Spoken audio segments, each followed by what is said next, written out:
I'm Jessica. And this is My Fit Life Now, and today we have a great workout for you. Full body with dumbbells. All right, so our very first exercise is going to be a deadlift row. We're going to be hinging from those hips, let the arms hang, and when we're in this position, you're going to twist and pull those arms up, squeezing right between those shoulder blades, and then coming back down and then extending back up. 45 seconds for each exercise. Here we go. Hinge, core is engaged, pull and squeeze between the shoulder blades, let it go, and then stand it up. When you stand it up, make sure that you're coming into a full stand and that those hips are not still hinged. So you want to come all the way up out of that. Big squeeze, core is tight here, and squeezing those glutes on the way up. You want to pull those shoulders back. You gonna add something in there? I was going to say, just stay nice and controlled. People will often rush through this and they really don't get the work that they need. Good, and you can have, even if you do this without dumbbells, you could still feel this deadlift. It feels like a nice stretch in the hamstrings. And then when you squeeze, you should feel this through the back as you pull up, pull that tummy up at the same time. And then come on back. Perfect. Okay, next exercise. Sumo squats are a little bit wider than your shoulders. Your feet are slightly turned out. When you come down into that squat, you're going to hold it, curl one time, and then stand it up. Here we go. Open those knees, curl it up. You want to try to keep that chest up so you can see that Christy and I are looking forward. Our chest is facing you rather than down to the ground here. So a lot of control using your hips. So press that pinky toe down into that floor and open those knees, and that's going to help activate into those outer glutes for you. Core is tight. I like to tell my clients, imagine holding onto $1 million winning lottery ticket right between your butt cheeks. Yeah, that's a good one. So you keep those glutes engaged the whole time. That way you're not sinking and hurting the hips because you're really thinking about that back side rather than just collapsing in the hips. That's a great idea. Okay, so arms are up. We're going to come back into a reverse lunge. As we drop into that lunge, our arms are up. Then we're going to drop back, push it up, and then step back in. Here we go. Alternate those legs. So you want to make sure that your hips, knees, and toes are all pointing forward. Take your time with this because there's a lot of balance. You want to make sure that once you're in that lunge, that everything is feeling good and straight. Yeah, big step back, knees and hips facing forward. If you're like this, you're going to be putting too much pressure into those knees. So that's why Christy's saying that big step back, because that helps open up the legs to give you that knee over ankle and knee underneath the hip. You'll be able to see that big toe. Even with small feet like me, you can still see the big toe when you lunge down. Yeah. And there should be no pain in the back with those arms overhead. Okay, so really making sure those hips are level and we're not tilting this way because you're going to cause an arch in the back and cause pain with those arms up. Yeah. All right, next one is our side lunge. So that leg's going to be staying straight. Those arms are just hanging down when you come into that lunge. When you come out, let's open those arms. Okay, take it to the side, hips are back. Step out and lift. Other side. I almost forgot to switch that. That would have been a disaster with both of us then. We would have hit each other. So Christy's adding a modification into her. She's adding a little bit of balance work when she comes out of that side lunge. And then stepping down. So I'm pushing off, trying to put all my weight onto my balancing leg, and then step onto it before I switch and push off to the other side. Another thing to keep in mind with that side lunge, watch that knee is right over top of that foot, and you're not rolling in or rolling out. Last one. Good. And watch the wrists too as they come up with a nice long straight arm, not curling there. Yeah, that's a good one. A lot of people will pull through the wrist. Okay, I'm going to turn to the side so you can see my forearm. I'm going to hold one leg up and back, balancing on that other side. My thumbs are forward, my pinky is pointing up towards the ceiling. I'm going to squeeze those arms back and then pull it in. Lots of balance. You're going to keep that leg that's holding you there soft in the knee. That means just a slight bend. Exhale as you push those arms away. Inhale as you come back down. 2 more lifts and then we're going to switch legs. Okay, so other leg. Find that balance. Now if you're struggling with the balance, you can take your toe to the floor, but really try and hold it up. Or alternatively, you can add a lift if that feels better for you. But you want to try and hold that balance there. And again, if your dumbbells is always set you have at home is too heavy, this exercise you will still feel just using the arms. Oh yeah, big time. Okay, we're going to come down to the floor now. So let's lie down on our backs. Legs are up, arms are up. We're going to extend one leg out. Let's hold it there as we Bring the arms back in and let that knee come in, other leg goes out. Opening up those arms. So my wrists never touch the floor, just the elbows. Make sure your spine stays neutral. Core is pulled in and strong throughout the exercise. So you shouldn't feel any lifting through the back. And the higher you lift up that leg, the easier it is going to be. Once you have more core control, the leg can go lower, but making sure we're not letting that back arch up off the floor. And keep the shoulders down. You don't want to lift them way up. So you're going to keep those shoulders down. Absolutely, and kind of right over your chest and over the face. Continue to breathe. Lots of breath. Okay, so feet are coming to the floor, arms are going overhead. We're gonna push through our heels, getting those hips as high as we can, holding that there. Those weights are gonna come towards those hips, and then back overhead, and then we lower those hips. That's all good. So hips as high as you can, really squeezing through the back of those legs. And then when you're lifting those arms up, I want you to find those lats. So squeezing those ribs down towards the hips. Yeah, not letting your back arch up even more. Still using your bum, and then controlling through that center as you bring the arms over your head. So what is as high as you go now? Your torso stays in position. When you move the arms, excellent. Watch, the knees are in line with the hips. You're not letting your knees splay out as you lift. You just want to make sure everything's in full control. Okay, so that means we have done one full round. You guys can have a break for a drink of water, and then we're going to be repeating. So I'm going to be going through this 2 more full times. 2 more times. Yeah. Alright.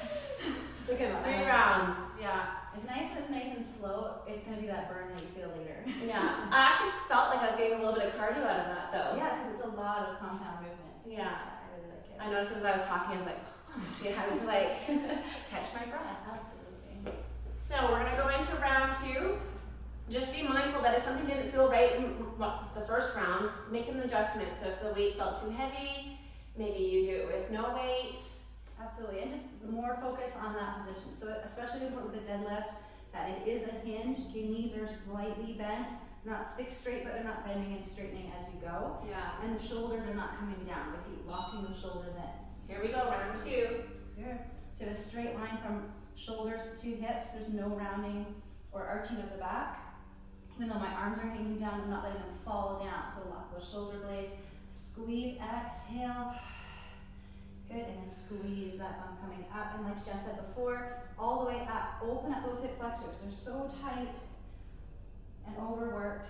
Yeah.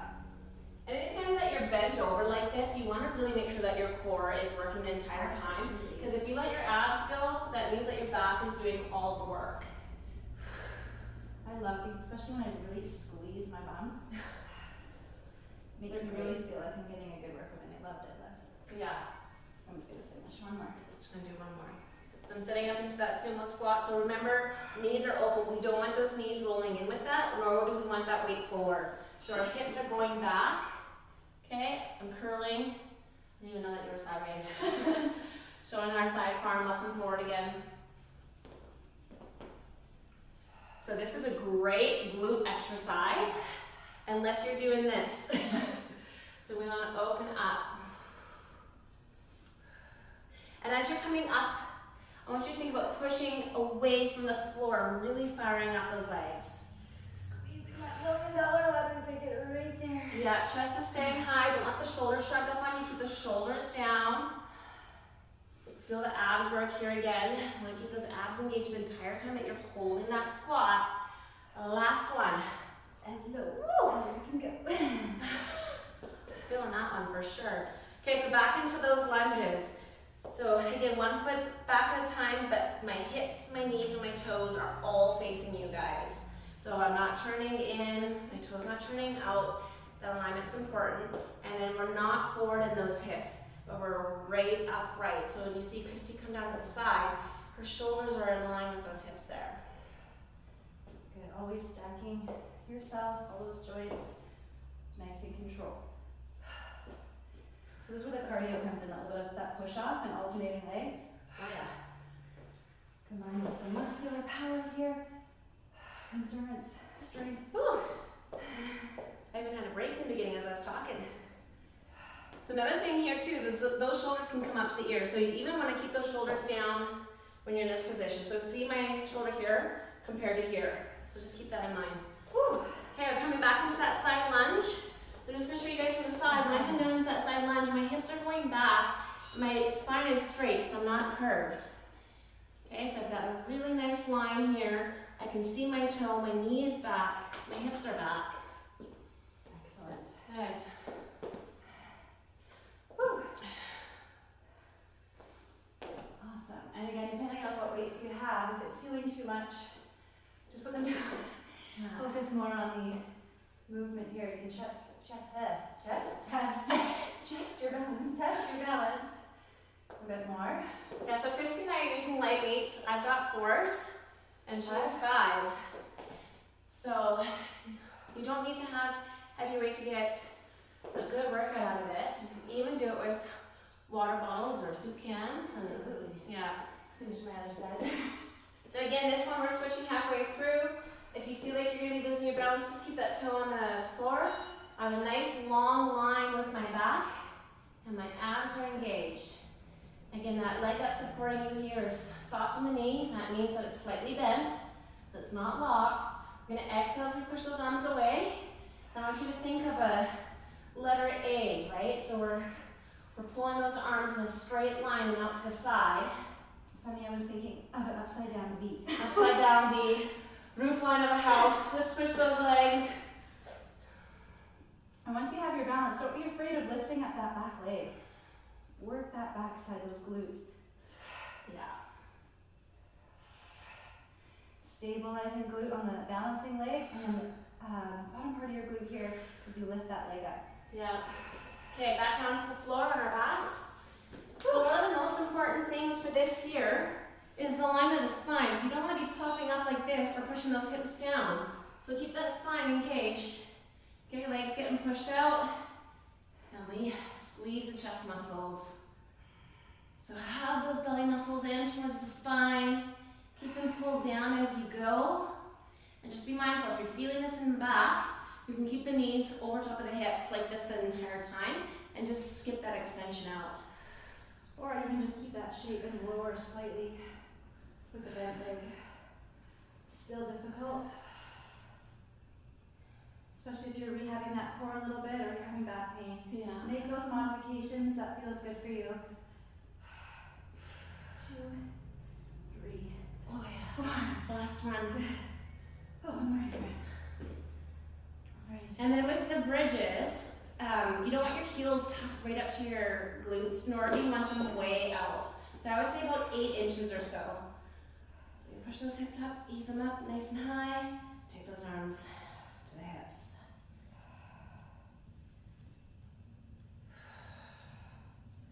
So I have my toes up. I don't know, it's just a natural habit. Are your toes up when you do bridges, Christy? I tend to wiggle my toes just so that I can feel that I'm pushing in through my hips and through my glutes a little bit more. So her feet are flat on the floor, my heels are down, and the top of my foot's lifted. I don't know why I always do that, but I think either is fine. We're almost done around 2 here. Stay strong, stay in control. Again, lift as high as you can, and then keep that torso steady. Don't let your back arch as you move the arms. All right, 2 rounds done. Nice work. 1 to go. I think I'm gonna run and grab my water quick. For sure. I'm feeling Feeling good? Feeling a little sweaty? Yeah, feeling great. I love it. I love combination exercises as a change, just because there's a lot going on. I definitely do not get bored while I do these type of workouts. No. And it goes by way too quick. It does, right? Yeah. Because you're thinking about all the things that you need to do before you know the time is up. And then your workout is done. We got 15 seconds. We're gonna get into our last round here. So round 3 should be easier in the sense that you know what's coming and you know the movement, the mechanical part of it. Absolutely. Might be a little bit more tired, but that's okay. Just slow it down a little bit more. Yeah. Okay, ankles underneath your hips, knees are soft. Here we go. If you have any questions about any of these exercises, you can actually comment right on the video. So let us know what you're thinking. New feature I think we have online. Yeah. Good hinge. or send us a message on Instagram. Tag us. Post a video of yourself doing this exercise. Yes. Show the world how you can do this at home, wherever you are. We hope to motivate you guys, but you guys are actually a huge motivation for others. Oh, totally. Loving our Facebook group. All the comments, all the support. You guys are pouring in for each other. Yes. This is my last one. One more here. All right. Awesome. I actually think this sumo one is the hardest one out of this for me. Holding that squat. Holding this squat. Whew. You can feel those glutes. Now, if you notice that your legs are doing kind of like, I'm over exaggerating, but they got the wobble up and down, you need to really focus on stabilizing. So finding that outside muscle into that hip there to try and hold that open. And only go as low as you can go, right? Like I'm pushing myself a bit here, down, curl, and I'm shaking at the bottom. Christy can always go lower than I can, and then you guys might not even go as low as me. So it's always what feels right for you. And you can hold as long as you're firing through that backside and you feel that you're working. Okay, don't be afraid to challenge yourself, but you want to be safe and you want to make it through the workout. Yes. All right. Okay, last time I talked my way out of the first half of these. I'm going to join in this time. Again, the biggest thing is just making sure everything's pointing straight when you're coming into those lunges, and then watching that that knee is staying behind the toe. And then the last round I mentioned to let the shoulders come way up, so keep them plugged down. And if you're feeling your balance is off, take this even a bit slower. So step back, tuck the knee under, then lunge, hold, and press up. Otherwise, take it straight down until that lunge is a little bit more advanced. I forgot to mention, if you have a heavier weight, you could do this with one weight if you really needed to. Oh, absolutely. Yeah. That's my word of the day, I think. Absolutely. Absolutely, you could do this. It's Monday. We're done? Okay. Oh. Well, kind of. Done that one. I think I did both sides even. All right, so we're coming into that side lunge. Remember, those hips are back. When you look down, you should be able to see that toe. I don't want to hit you in the face, so I was going to do that. And then when you're coming into that side lunge, chest is still up. So I'm not pointing myself down to the floor here. You can still see me. So what I'm doing instead is I'm shifting those hips back. Oops, I almost did my arms. Just have it. Yeah. Just changing up our routine a little bit today, making those muscles work a little bit differently for you. Giving you something hard. A little challenge. Good job. Always keeping those smiles up. Yes. When you're working out. Good, especially when you put your dumbbells down. That's one thing I see people do all the time. Oh, through their back. One more, let's do the other side. All right. No rest today. Okay, one leg back. Upside down V or roof frame, whatever you want to think. Best suits you here. My balance is not great today. I'm a little bit wobbly. So I'm going to focus on pressing my pinky toe, my big toe down. Really getting that weight into the heel and the ball of the foot. Squeezing the muscles around my hip. Yeah, keeping that tummy pulled up again. No pain in that back. Just lifting that leg. It should not make your back arch. You want to feel this. Switch in sides. those glutes, whatever that means for you, however high that is. And notice too, if you feel when you throw the dumbbells back or lift the dumbbells back, that you're not rotating, okay? Keeping your hips square to the floor. And trying to lift the arms evenly. Pay attention on this last one. If you feel that you are lifting one side over the other. Okay, here we go. Core to core. I love this one. All right, leg out. Abs are braced. So again, you want to make sure that you're not feeling those hips pop up and down, which is going to come into your back. So everything should be super still on the floor. That's I think the biggest mistake when people are doing bicycle crunches and they're just rolling all over the place. Yeah. That is not what is meant to happen. I spend a lot of time coaching bicycle crunches, and this is a great way to learn it here. Even though you're just doing the leg part and something completely different with your arms, you're focusing on that core, and that is the biggest part of a bicycle crunch, is right here, this leg extension. Breath, finish it up. Okay, we're down to our last. Are you starting with your hands with your weight on your hips? Are you going full from hips to overhead? I start with my hands the other way. But I don't think it really matters. You get a little extra weight if you do it the other way. Awesome. So again, try and get that full extension in from the hip flexor here. Yeah, pushing through the heels. Lift that bum up as high as you can. Keep a straight line from your shoulders to your hips. If you can't go all the way without arching your back, stop where you need to stop.